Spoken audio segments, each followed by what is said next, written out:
తెలంగాణ ఉద్యమం, తెలంగాణ రాష్ట్ర సాధన ప్రధానమైన అంశము నిరుద్యోగ సమస్య. నిరుద్యోగ విద్యార్థుల యొక్క ఉద్యమం, ప్రత్యేక తెలంగాణ రాష్ట్ర సాధన. అందుకే కాంగ్రెస్ పార్టీ ప్రజాప్రభుత్వం ఏర్పాటు చేసిన మరుక్షణం ఈ నిరుద్యోగ సమస్యను శాశ్వతంగా పరిష్కరించాలన్న ఆలోచనతోటి దీర్ఘకాలికంగా వాయిదాలు పడుతున్న ప్రభుత్వ నియామకాలను 90 రోజుల్లోనే 30,000 మందికి ఉద్యోగ నియామక పత్రాలు పేరున ఎల్బీ స్టేడియంకు ఆహ్వానించి ప్రజల సమక్షంలో వాళ్ళ తల్లిదండ్రుల కళ్ళల్లో ఆనందం చూస్తూ 30,000 మందికి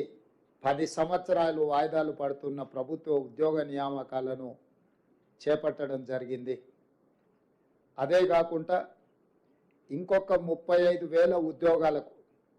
అది గ్రూప్ 1 కావచ్చు, గ్రూప్ 2 కావచ్చు, గ్రూప్ 3 కావచ్చు, లేకపోతే డిఎస్సి నోటిఫికేషన్ కావచ్చు, ఇతర నియామకాలకు సంబంధించిన నోటిఫికేషన్లు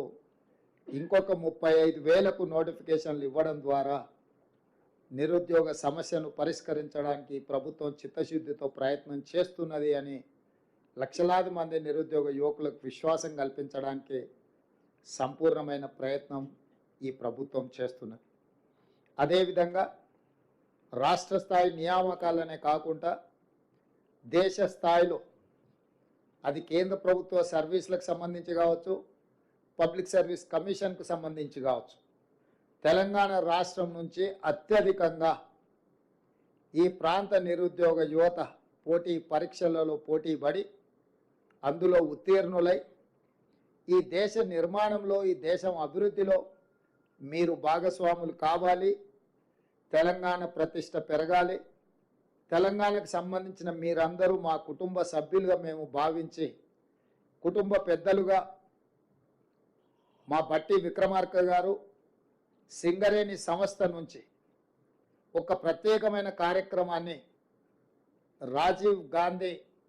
సివిల్స్ అభయహస్తం కార్యక్రమం ద్వారా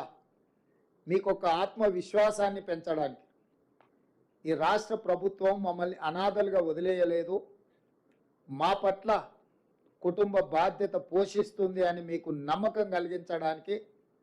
ఈ కార్యక్రమాన్ని ఏర్పాటు చేయడం జరిగింది. చాలామందికి 1,00,000 రూపాయలు